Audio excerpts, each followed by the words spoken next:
Ayon kay House Deputy Minority Leader Edgar Erice, sunod-sunod at palubo ng palubo ang mga pondong ipinasok umano sa pambansang budget sa nakaraang 3 taon.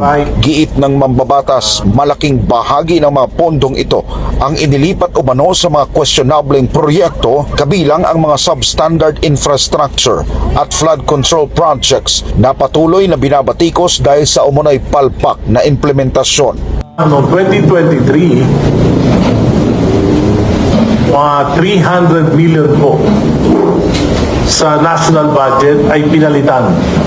300 billion pinalitan.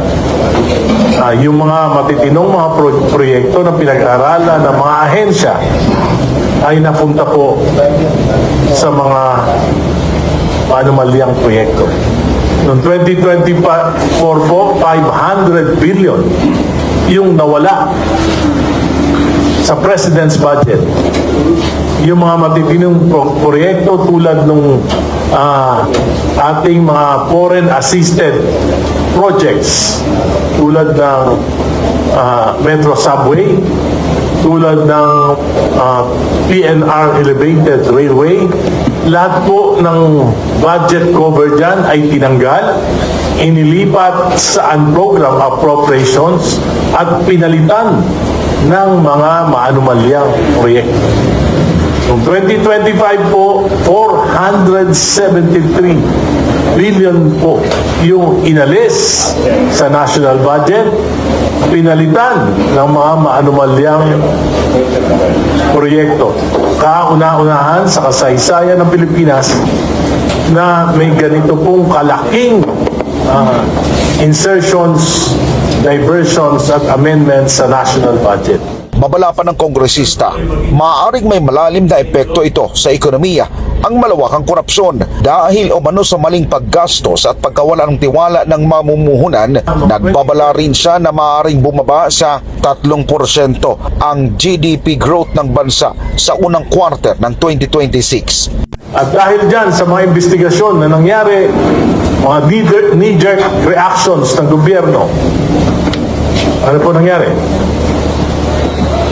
Hanggang ngayon po, wala pong public spending sapagkat walang bidding sa infrastructure. Tinanggal lahat ng mga flood control projects. Kahit yung matitino, tinanggal. Hanggang ngayon po, hindi pa alam kung kailan magkakaroon ng public works bidding. Ano ibig sabihin yan? Daan-daan libong mga construction workers wala pong trabaho ngayon. Ano po ibig sabihin yan? Maraming malulugi ng mga negosyante, construction supplies, at iba pa. Ano po ang ibig sabihin yan? Ang hula ko po, may projections, by first quarter, hindi lalagpas. I'm sure, less than 3% ang GDP. Nananawagan naman si Erice ng mas malalim na pagsisiyasat sa umano'y 1.45 trillion pesos na insertion at hinikayat ang mga oversight bodies at auditing agencies na suriin ang mga proyekto kung saan napunta ang pondo, pero may sentimento lang ang mababatas sa mga investigasyon ng pamahalaan. Anya, tila walang direksyon o kung hindi man ay ayaw ng imbestigahan kung naituturo na ang mga malaking tao sa Malacanang. Ang Blue Ribbon Committee ni Senator Lacson, hindi mo malaman kung ano direksyon. Inagalang ko po si Senator Lacson, pero nakita ko po ngayon, parang walang direksyon yung kanyang pag-iimbestiga. Siya mismo, pinangalanan niya si Executive Secretary Lucas Bersamin at ang pamangkin nito, si Yusek Adrian Bersamin, na tumanggap ng 8 bilyon mula kay Engineer Bernardo. Pero hindi niya po inimbestigahan, hindi niya pinatawag, at ngayon lamang nabasa ko na wala siyang balak ipatawag ang mga Bersamin. Bakit po? Bakit pagka mga kontraktor pinapakulong? Bakit pagka yung mga maliliit na engineers pinapakulong, nakakasuhan ng mabilis?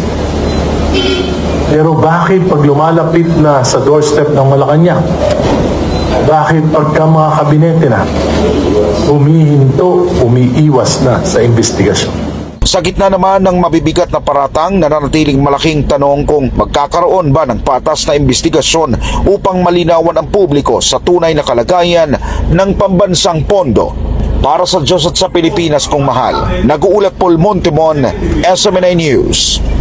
Away, nag-file. Para sa akin po, kung yung immediate family mo hindi mo kaya, Botol, Abi, Blood!